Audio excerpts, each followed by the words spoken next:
All right, we're continuing Forbidden Schoolhouse, and we are looking at chapters 9 and 10. I promise we're on track. 9 and 10 is where we're at after 7 and 8. And the name of our chapter is Savage Barbarity. So a savage, of course, is someone who would be uncivilized. And then barbarity is referring to like barbarians, like barbaric, people that would just do things that are just absolutely atrocious. Human sacrifice comes to mind when you're thinking of like barbarians or savages. June came. Children ran barefoot in the grass, wildflowers sprouted in the meadows, and two representatives of the Canterbury town authorities rapped sharply on the Crandall school door. Prudence asked what they wanted. Just the answer to a simple question, the men said. Did Miss Crandall have black students from outside of Connecticut in her classroom? Prudence answered honestly. Yes, she told the visitors. She had a number of students from other states. Then she introduced the men to several girls who had come from outside of Connecticut. The men listened quietly and then left. Still, Prudence must have guessed that the next time the town authorities came, the encounter might not be as pleasant. As always, Prudence discussed the situation with her good friend, the Reverend May. Together, they agreed that sometime soon the Canterbury authorities were likely to arrest Prudence for breaking the new black law.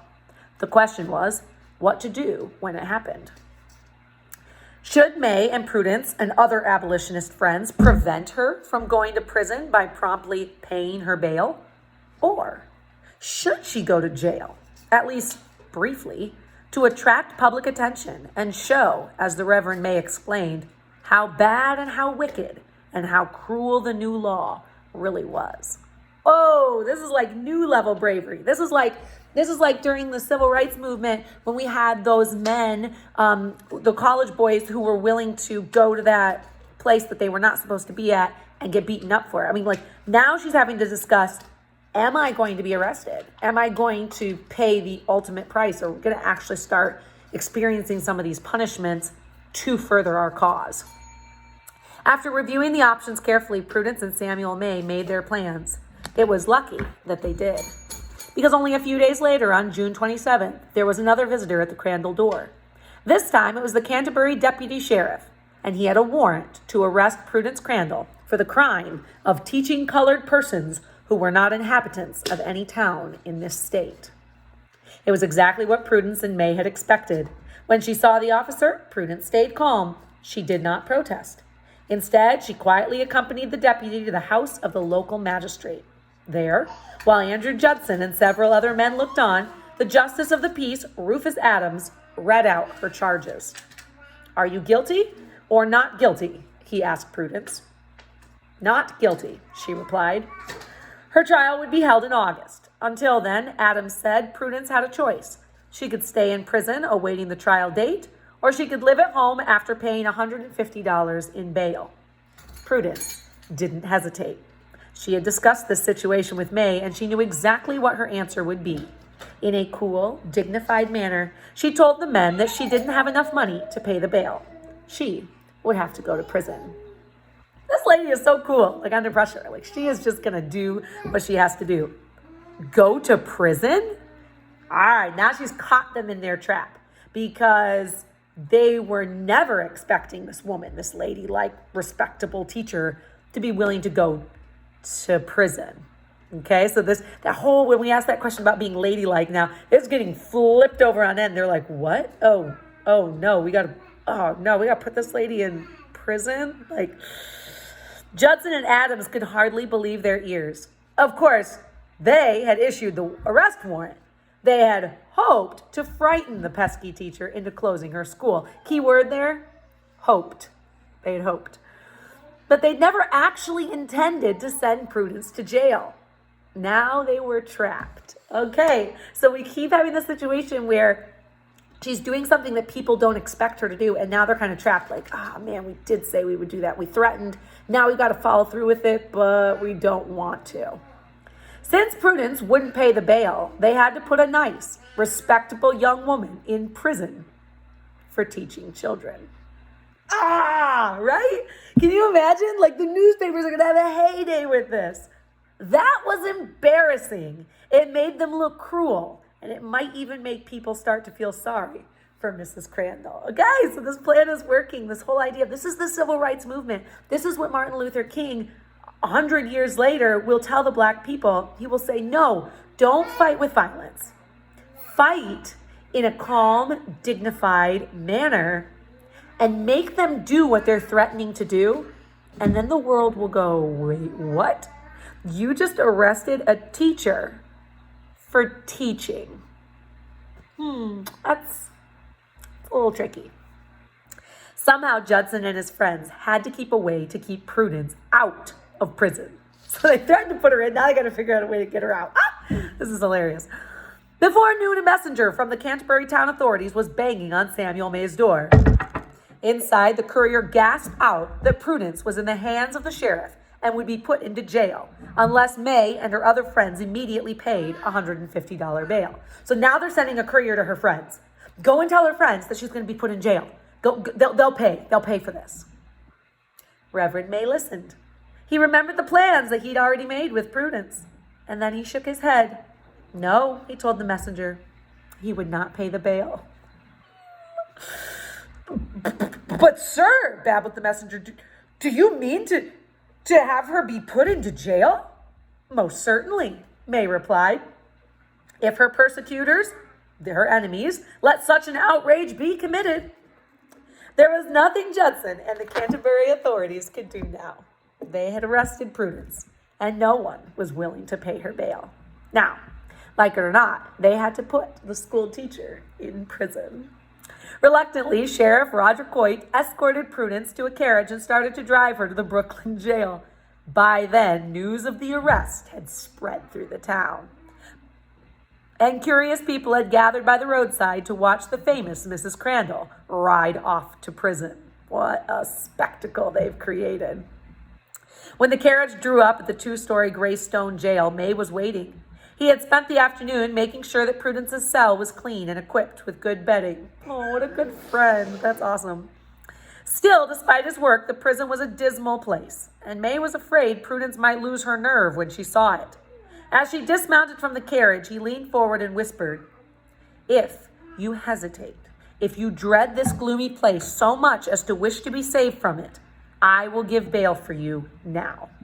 What a good guy. He's willing to protect her if she's like, I can't do this, I can't handle this. He's like, it's okay, I'll pay for the bail right now. You think Prudence is going to go for that? Oh no, Prudence replied. I am only afraid that they will not put me in jail. This woman is amazing. Go girl. Still, the sheriff delayed. He chatted with bystanders, and he was hoping that someone would turn up with the bail money, but no one offered to pay. Soon it was sunset, and the sheriff couldn't stall any longer. He handed Prudence over to the jailer, who politely escorted her to a cell.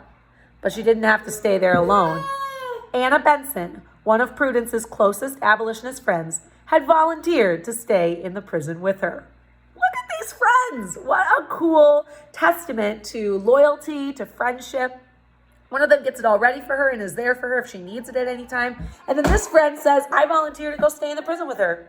I'm not arrested. I'm allowed to come and go, however, but I'm going to join her. This is so cool. May waited until he heard the cell door lock and then headed home, leaving the two women alone in the barred room. Luckily, they didn't have to stay there long. May and Prudence had agreed that she would stay in jail just long enough to create a sensation. By 4 o'clock the following afternoon, Anne's abolitionist father, George Benson, had paid the bail as planned. So they had this whole thing planned out as a very, very peaceful protest. By that evening, both women were safely home, and the newspapers were starting to spread the story of Prudence's ordeal. Savage barbarity! Mrs. Crandall imprisoned, thundered the Liberator. The female advocate angrily condemned Andrew Judson for throwing females into prison for seeking female improvement and elevation. When he heard the news, the famous American poet John Greenleaf Whittier was appalled. Writing in the Essex Gazette, he exclaimed, "In prison for teaching their colored sisters to read the Bible? Just God! Can this be possible?" So he's calling out to God saying, what? Are these people crazy? Can this be possible? But not everyone was sympathetic. Some criticized Prudence for spending a night in jail because it was unladylike. There's our word again. Miss Crandall has stepped out of the hallowed precedence of female propriety and must expect common treatment, scolded one newspaper. The editor of the New York Commercial Advertiser said that Prudence was an ignorant, easily led woman who simply obeyed strong-minded male abolitionists like William Lloyd Garrison. Yeah, okay. She couldn't have done this on her own, right? So, of course, she had to have followed some man into this. It's just so funny the way people think. Certainly, the story was a sensation. In towns and cities all over the East Coast, people were talking about Prudence. Students at the Brown Seminary in Providence, Rhode Island, were even told to write compositions about her. Some pupils, however, didn't pay much attention to the assignment. One young man was so mixed up that he turned in an essay dealing about a mysterious lady named Priscilla Crandall. So people were trying to get them to write about it and really pay attention to it. Some people weren't paying attention to it at all. The attention and the sympathy were welcome, but they didn't solve Prudence's basic problem. In 2 months, on August 22nd, she was going to be tried for breaking the Connecticut black law. Arthur Tappan, the wealthy abolitionist that Prudence had met on the way back from her student recruiting trip in New York, had offered to pay the very best lawyers in the state to defend her. That was good news, but it was no guarantee. Even good lawyers sometimes lost in court. At the moment, only one thing was certain. If the jury found her guilty, Prudence might have to spend far more than one night in jail. This is incredible. All right, chapter 10 is called Under Attack. Sorry. As the summer days flew by, classes at the Crandall School continued, and more pupils enrolled. By July, Prudence had about 17 students, and the big house was crowded with boarders. People who met the girls said that they were well-mannered and doing well in their studies. But most of the townsfolk cared only about finding new ways to drive the Crandall students out of Canterbury. During July, members of the Canterbury Congregational Church ordered Prudence not to send her pupils there for their Sunday service. So now even the church is saying you cannot bring your students here for services. It wasn't proper to have black girls sitting in pews that should be occupied by the white females of the parish, the church authorities told Mrs. Crandall in a letter. Luckily, the Reverend Levi Neeland, pastor of the nearby Packerville Baptist Church, was an open-minded man who gladly welcomed Prudence's pupils. So you're seeing like this Christian division between this. There's Christians that are against this. There are Christians that are for this. Okay, God's hand is always still moving within our group. Each Sunday, Pardon Crandall took some of the students down the road to the Reverend Neeland's church, and a friend of Prudence's sent a coach and driver to transport the girls who couldn't fit in Pardon's wagon. The system worked well until one Sunday, when the coachman drove the girls home. As he headed towards the river, the driver spied a gang of teenage boys waiting at the spot where he had to ford the stream. The kids looked big and rowdy. The driver smelled trouble, and so he ordered the girls to get out of his carriage. Then, hopeless and terrified, the students stood on the bank as the gang grabbed the coach and dragged it down to the river and dumped it upside down into the water. Okay, now we're getting into actual physical violence. The threats are turning very, very physical. Pardon, Mrs. Crandall's father, who was driving along the road with a wagon load of pupils, saw this all happen. With a quick flick of the reins, he urged his horses past the boys, across the stream, and half a mile down the road to the schoolhouse.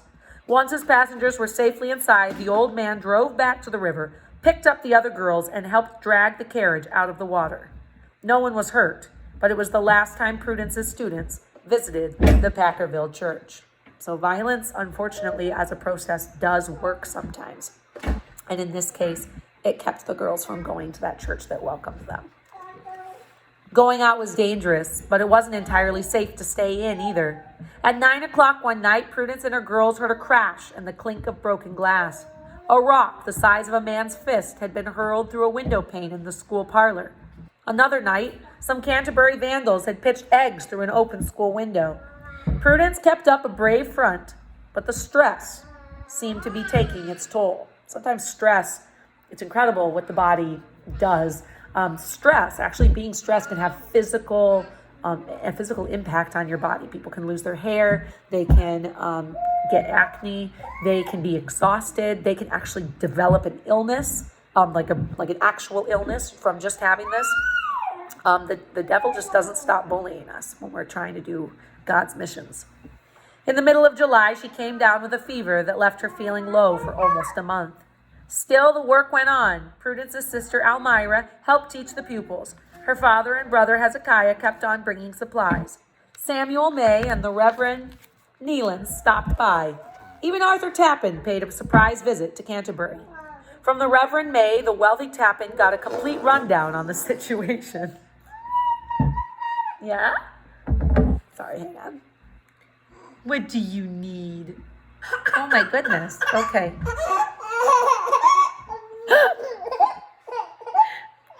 Sorry, quick pause in our scheduled programming. Indy has choked herself and will be completing the lesson with me. Oh, look how pleased she is about this. Are you pleased about this? Look at your wild hair, girl. Okay, Mama has to read this story. Okay. One of the problems, the minister explained, was publicity. Local, that's like the media, right? We're still having that problem today. Local newspapers were afraid to print articles that supported Prudence or the school for fear of being attacked by the Canterbury townsfolk. The solution to that, said Tappan, was to start a brand new paper, one that would print all articles about the school, both pros and cons. And there was no time to waste. So now they're making an unbiased, right? An unprejudiced, unbiased news, which should be all news, but I digress. In a single day, Tappan rented a printing office. May found an editor, and 2 weeks later, a new, unbiased paper called The Unionist was rolling off the presses. Before he headed back to his business in New York, Tappan had one last important errand: to grab a remote control to entertain his child. He stopped to visit Prudence's school. Prudence was grateful for Tappan's friendship. There were so many times when she seemed to be stranded in a sea of enemies. The truth was, however, that Prudence may have had more supporters than she even knew.